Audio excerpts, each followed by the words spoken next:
Everyone, स्वागत है आपका Rohit study classes YouTube channel पर। आज मैं डिस्कस करने वाला हूँ बहुत ही महत्वपूर्ण topic tense and their forms, काल एवं इनके रूप के बारे में। बढ़ते हैं आगे। तो जो पहली लाइन है,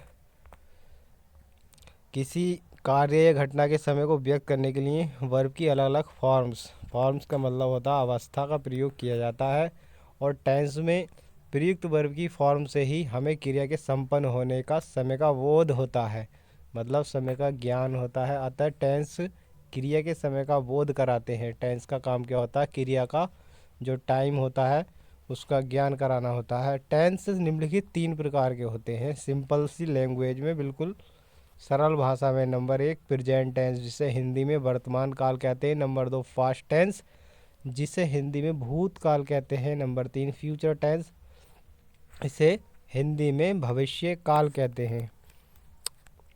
बढ़ते हैं आगे। तो जो है पहले टेंस की बात करते हैं, प्रेजेंट टेंस, वर्तमान काल। इस टेंस में प्रयुक्त वर्ब की फॉर्म द्वारा ये प्रकट होता है कि कार्य वर्तमान समय में हो रहा है। जैसे ही प्लेस फुटबॉल, वह फुटबॉल खेलता है।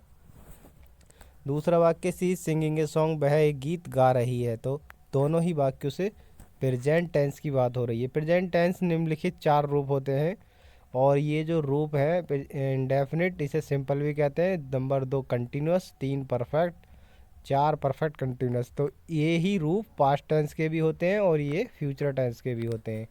आगे बढ़ते हैं। तो बहुत ही जल्दी ये टेंस का जो चैप्टर है वो जो टेंस का जो टॉपिक है ये पार्ट वाइज है। एक प्रकार से ट्रांसलेशंस की यहाँ से शुरुआत होती है। तो प्रेजेंट इंडेफिनिट टेंस को सिंपल टेंस कहते हैं। उनके हिंदी वाक्यों के अंत में ता, ती है आदि शब्द आते हैं। प्रेजेंट इंडेफिनिट टेंस बनाने के लिए निम्नलिखित नियमों का पालन किया जाता है। अफर्मेटिव सेंटेंस के लिए पहला फार्मूला, सब्जेक्ट में ही हो सकता है, सी हो सकता है, इट हो सकता है, एंड अदर सिंगुलर नाउन हो सकता है। तो ऐसी कंडीशन में वर्ब की फर्स्ट फॉर्म में एस या एस जोड़ा जाता है, प्लस ऑब्जेक्ट कॉम्प्लीमेंट। दूसरे की बात करें तो सब्जेक्ट रूप में I, we, you, they and other plural, या कोई प्लूरल सब्जेक्ट होता है तो उसके साथ वर्ब की first form plus object complement का प्रयोग होता है। तो जो है ये इसका फार्मूला भी है, और फार्मूले के साथ साथ इसमें नियम भी है। कहने का मतलब है, अगर सब्जेक्ट मतलब ही, सी, इट, हम सिंगुलर सब्जेक्ट के साथ वर्ब की फर्स्ट फॉर्म में एस या ई एस जोड़ते हैं, और आई, बी, यू, दे तथा अदर जो प्लूरल सब्जेक्ट आता है तो उसके साथ वर्ब की फर्स्ट फॉर्म में एस या एस नहीं जोड़ते हैं। फॉर एग्जाम्पल जैसे कि पहला सेंटेंस है, my mother goes to temple, मेरी माँ मंदिर जाती है। तो यहाँ पर माई मदर ये एक सिंगुलर नाउन है, तो इसलिए यहाँ पर वर्ब की फर्स्ट फॉर्म में ई एस जोड़ा है। जैसे ये गो है, यहाँ पर ई एस जोड़ा है। कोमल कुक्स फूड, कोमल खाना बनाती है, कोमल सिंगुलर नाउन है तो इसलिए कुक में एस जोड़ दिया गया है। The boys make a noise, लड़के शोर मचाते हैं, तो लड़के प्लूरल नाउन है तो इसमें मेक के बाद एस या एस नहीं जोड़ा है। चौथा वाक्य, we complete our homework daily, तो बी के साथ हम एस या एस नहीं जोड़ते हैं, हम अपना गृह कार्य प्रतिदिन पूरा करते हैं। आगे बढ़ते हैं। निगेटिव सेंटेंस किस तरीके से बनाया जाता है? तो subject he, she, it and other singular noun plus does not, मतलब निगेटिव सेंटेंस में डज नॉट का यूज किया जाता है, does not, do not, plus first form of the verb, या ऐसा कह सकते हैं वर्ब की first form, plus object complement. दूसरी कंडीशन, दूसरा नियम कह सकते हैं इसे, subject I, we, you, they, मतलब सब्जेक्ट रूप में आई आता है, बी आता है, you, they and other plural या अन्य प्लूरल कोई सब्जेक्ट आता है, तो डू नॉट प्लस वर्ब की first form plus object complement. तो सिंपल सी भाषा में ये है कि जो हम हिंदी से अंग्रेजी बनाते हैं तो सिंपल फार्मूला हर जितने भी टेंस हैं तो सब में यही फार्मूला होता है, सब्जेक्ट वर्ब और प्लस ऑब्जेक्ट। और वो बात अलग है कि फार्मूले में थोड़ा चेंज होता है, जैसे कि नेगेटिव सेंटेंस है तो यहाँ पर हेल्पिंग वर्ब डू या डज बन जाती है। चलिए आगे बढ़ते हैं। एग्जाम्पल है इसका, जैसे कि यह है my mother does not go to temple.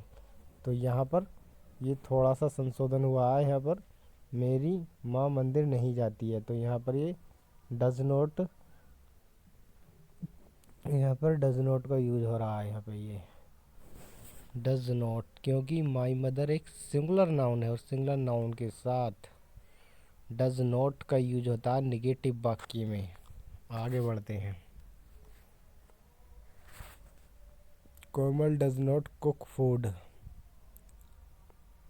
कोमल खाना नहीं बनाती है। The boys do not make a noise. लड़के शोर नहीं मचाते हैं। We do not complete our homework daily. हम अपना गृह कार्य प्रतिदिन पूरा नहीं करते हैं। Interrogative sentence, does plus subject plus verb की first form plus object complement plus question mark. Do plus subject verb की first form plus object complement plus question mark. Does my mother go to temple. क्या मेरी माँ मंदिर जाती है। आगे बढ़ते हैं।